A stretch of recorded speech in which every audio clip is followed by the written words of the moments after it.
Hello students, let us start topic number 10.7.5 capillary rise. Students, a capillary means a narrow tube. You can see here, this is a narrow tube. It should be a very thin, even its radius of cross section is even less than 1 mm. So that can be called as a capillary. Otherwise, if the cross sectional area is more, then it cannot be called as a capillary. Then it will be a pipe or a cylinder. But it can be called capillary only if the radius of this cross section is of the order of 1 mm or less. So we can say a capillary is a very thin tube. It is a very thin tube, hollow tube. So if this type of capillary is placed inside the liquid, vertically in a liquid, suppose you can see here that this is a container filled with liquid and the level of liquid in a container is this. So when the capillary is immersed in a liquid, what happens? The liquid in this capillary rises up to some height. You can see in this figure the liquid inside the capillary is raised by height h, and so this phenomena is known as capillarity. So students, it is not always that the liquid in a capillary rises only. It may fall also. So rising or falling of the liquid in a capillary is called capillarity. Now students, the word capilla means hair in Latin. So if the tube were hair thin, that means its thickness is of the order of the thickness of hair, then the rise or fall would be very large.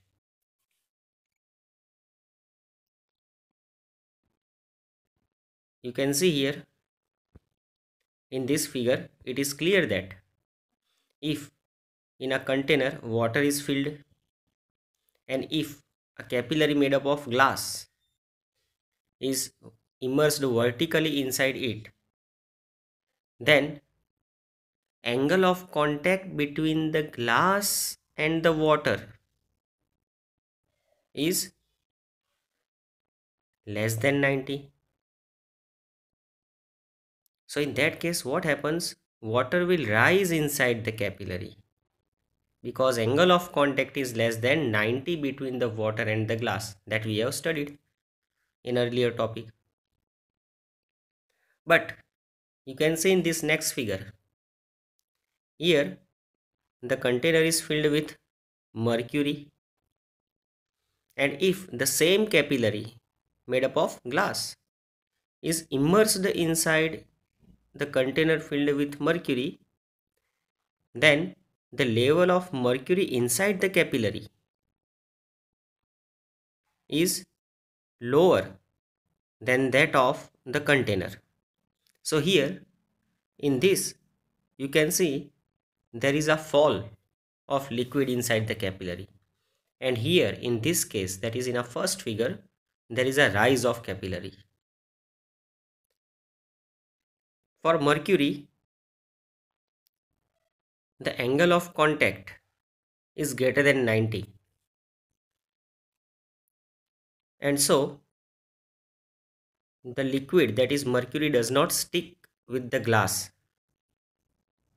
and so mercury falls inside the capillary. Also you can see I have shown the angle of contact here. The meniscus, this is the meniscus. When the glass capillary is kept inside water and water rises in a capillary, the meniscus is found to be concave.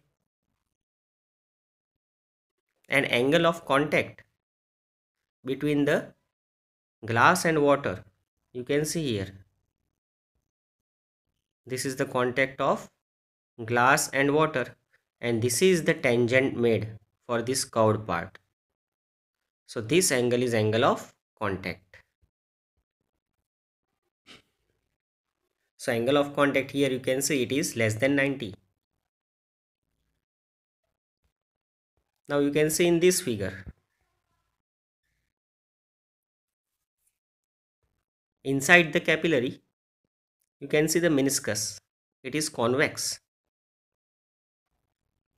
and so this line is a contact between the mercury and the glass in the capillary, and this is the tangent of this curved part, and you can see clearly that this angle is greater than 90, and so mercury falls inside the capillary.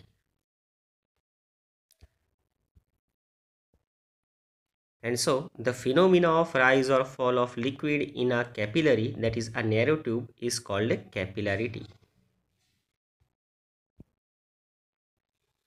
Now students, as shown in this figure, suppose a capillary of radius A. The radius of this cross section is A. It is denoted by here symbol A. So this is the radius. You can see clearly that if this is the cross section, then this is the radius A of the capillary. This capillary is held vertically in a liquid. Suppose it is held vertically in a water. So angle of contact is theta. You can see here, this is the angle of contact, theta.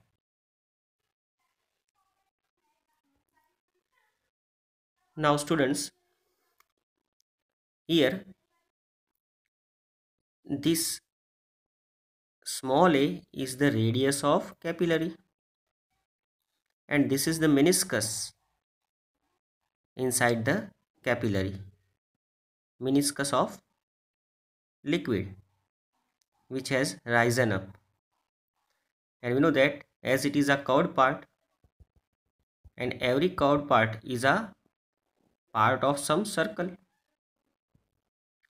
so we can say that the radius of the meniscus, that is radius of this curved part, radius of this curved part is r. So this small r is the radius of this meniscus, small a is the radius of capillary, and if this angle, that is angle of contact, is theta, then geometrically we can show that this angle formed between this a and r is also theta. So now this should be clear to you.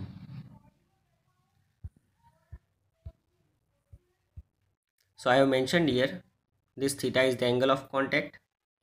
H is the rise in the height of liquid in a capillary. You can see here this H. This is the rise of liquid in a capillary from this level. Small r is the radius of curvature of meniscus. Now students, from the geometry of figure, look at carefully. In this triangle, hypotenuse is r. A is the adjacent side with respect to this angle theta. I have shown this figure here also. So adjacent upon hypotenuse, is nothing but it is cos theta. So cos theta is equal to A by R. So from this figure we can say that cos theta is A by R, and therefore R is equal to A upon cos theta. Let us give this equation number 1. Now the pressure difference on the concave surface of meniscus Pi minus Po is equal to 2S upon R. Students, here there is one free surface and we have obtained this formula for a drop of water.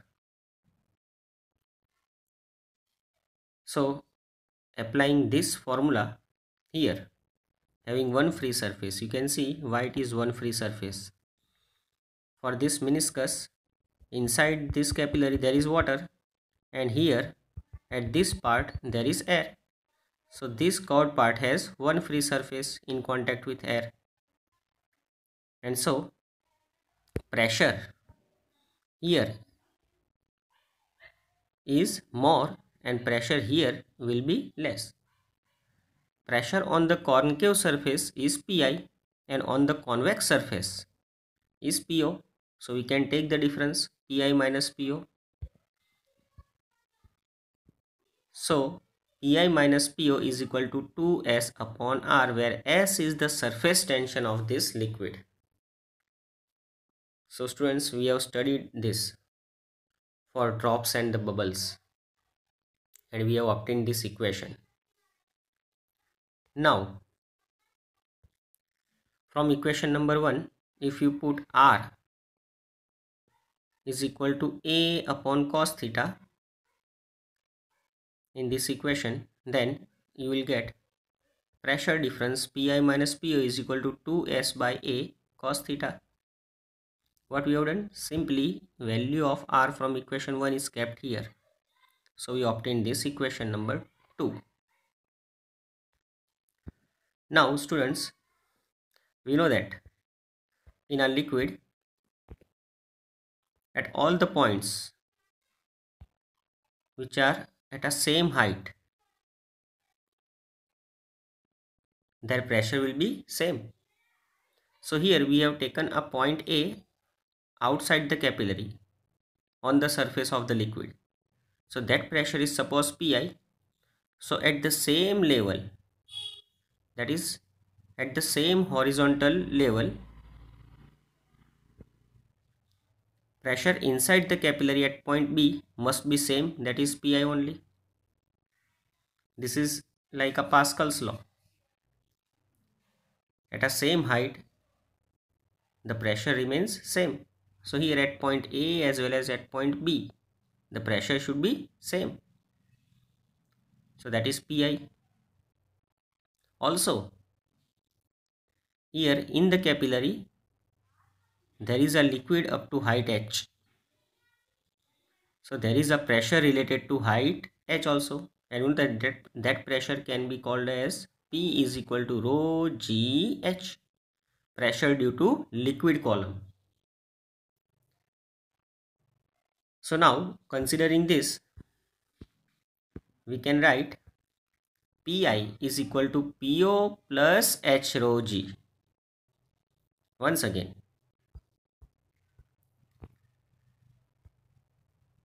Pi, that is pressure at point B, is equal to pressure inside the liquid is Po, as well as the height of the liquid column is h. So that pressure is rho g h. So we can say that this pressure Pi must be Po plus rho g h, where this rho is the density of this liquid and g is the acceleration due to gravity. So that's why we have written Pi is equal to Po plus h rho g. Now if we bring this Po towards left side, then we will get Pi minus Po is equal to h rho g. Now students, you can see equation number 3 and earlier equation number 2. On left side, same term is there, Pi minus Po. So we can compare these two equations. So comparing this two equation, we can say that H rho G is equal to 2S upon A into cos theta. So simply comparing equation number 2 and 3, we will get H rho G is equal to 2S upon A into cos theta. Now from this we can make the subject H. So if we make the subject H, then we will get this equation, H is equal to 2S upon A rho G into cos theta. And if we make the subject S, that is surface tension, then we will get S is equal to H rho Ga upon 2 cos theta. So students, this is the formula for the rise of capillary, that is height, and this is the formula for the surface tension of the liquid.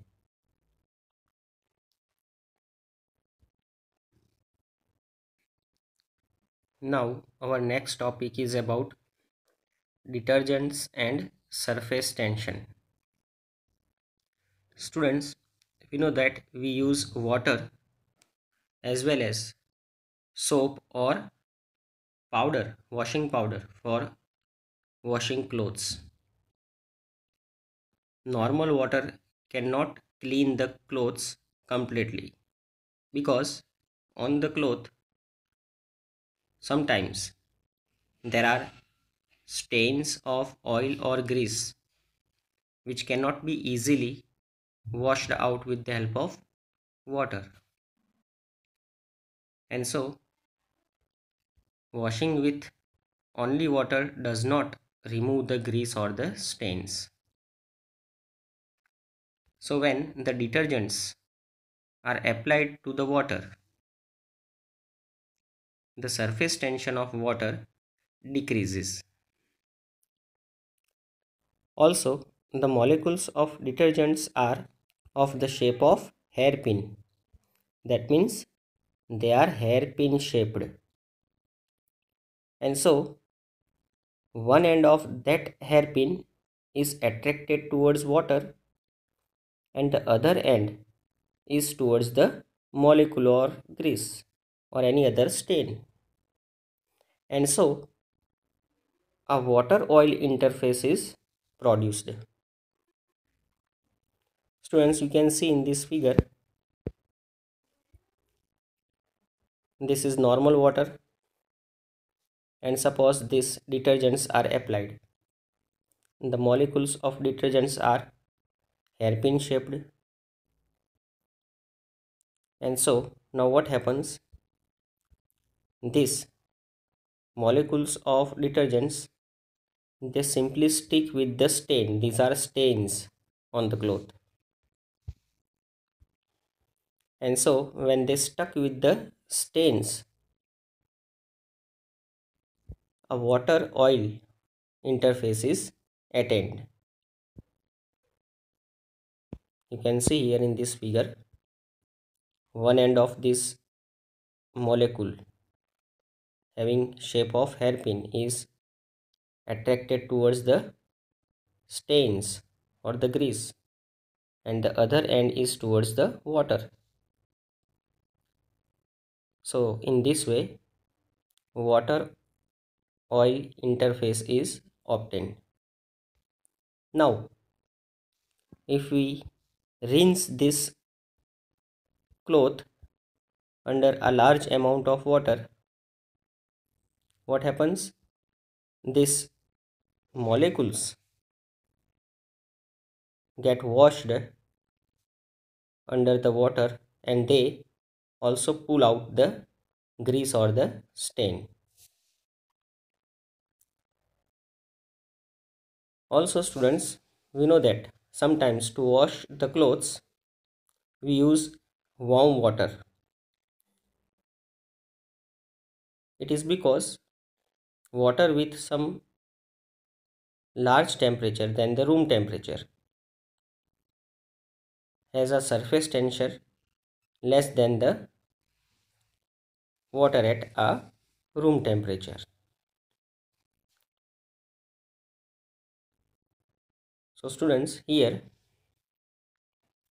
it is written that globes of the dirt surrounded by detergents, they are washed with water, because here this globe of the dirt is formed. You can see this stains, they were washed along with these molecules of detergents.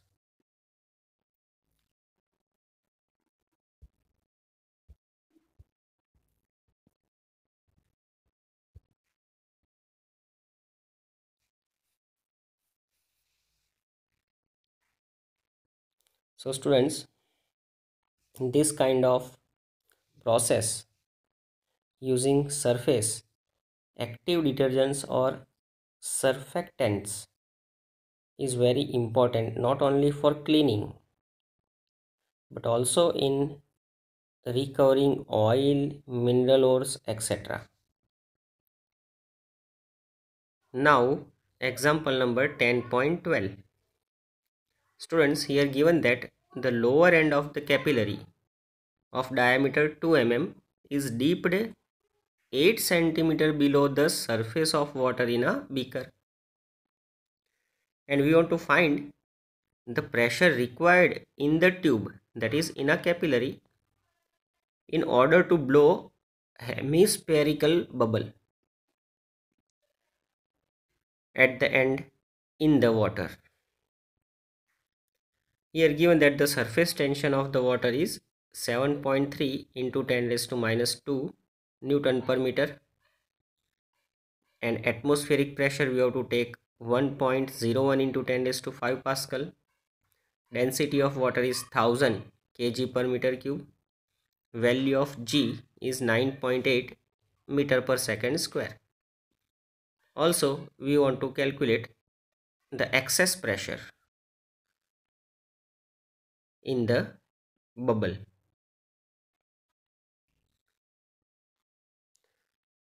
So now students, you can see here in this figure, this is a beaker filled with water. Level of water in the beaker is this, and this is a capillary which is dipped inside the water. It is dipped at height h, which is given, and now if we blow air from this open mouth, then what will happen? A bubble will create inside the water at the other end of the capillary, and here this bubble which is created is hemispherical in shape. Students, remember the radius of this bubble, will be equal to the radius of the capillary. Now here the pressure will be of atmospheric pressure. So at same horizontal level, here the pressure will be same as that which is here. Pressure outside this hemispherical bubble is PO, and pressure inside the bubble is PI. So these are some given conditions. Now given the diameter of the capillary is 2 mm, so if the diameter is 2 mm, then its radius will be 1 mm. So if the radius of the capillary is 1 mm, then the radius of this hemispherical bubble will be also 1 mm. I have written here radius of hemispherical bubble is equal to the radius of the capillary. Now pressure outside the bubble, that is PO, you can see here in figure, will be atmospheric pressure plus rho gh. You can see here at this point the pressure will be, one will be pressure due to atmosphere and the other pressure is due to this much depth, and so pressure related to this depth, that is symbolically we have written this h as a depth, so that will be rho gh. So pressure outside is Pa plus rho gh. At this point pressure will be due to atmosphere also, that is due to air above the level of this water, as well as due to this water column which is above this point.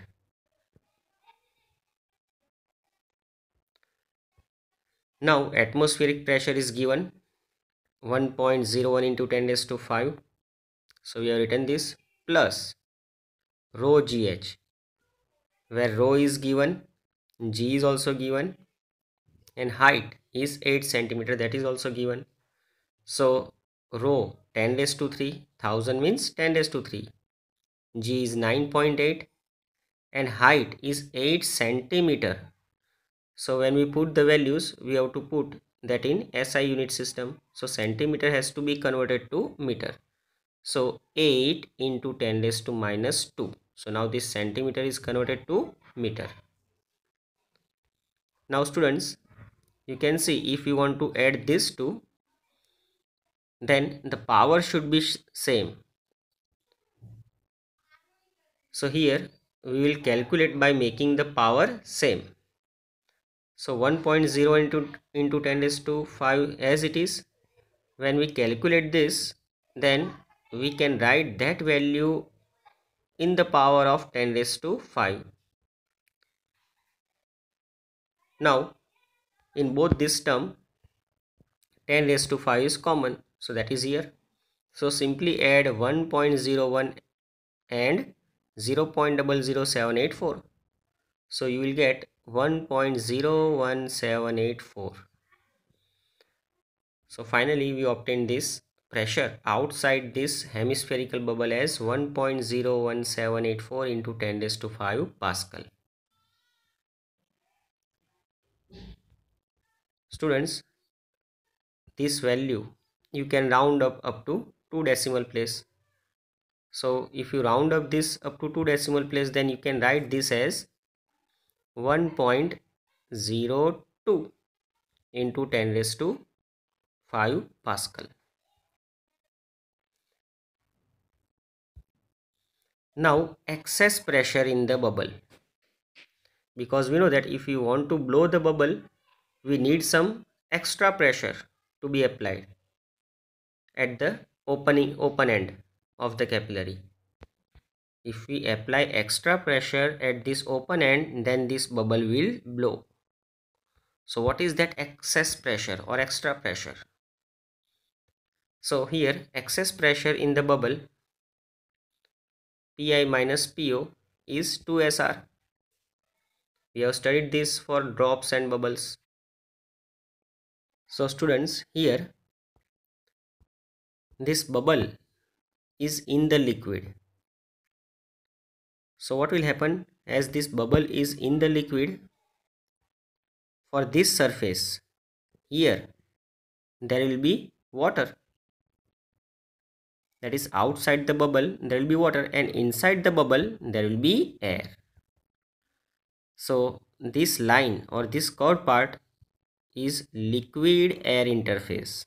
So there is only one liquid air interface, so we can say that it has only one free surface, and so we have applied this formula for one free surface. Pi minus Po is 2S upon R. Now simply put the values.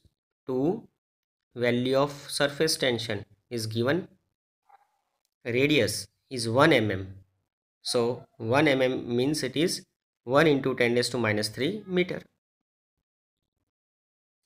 Calculating this, we will get 146 Pascal. So we obtained excess pressure in the bubble. Now pressure inside the bubble.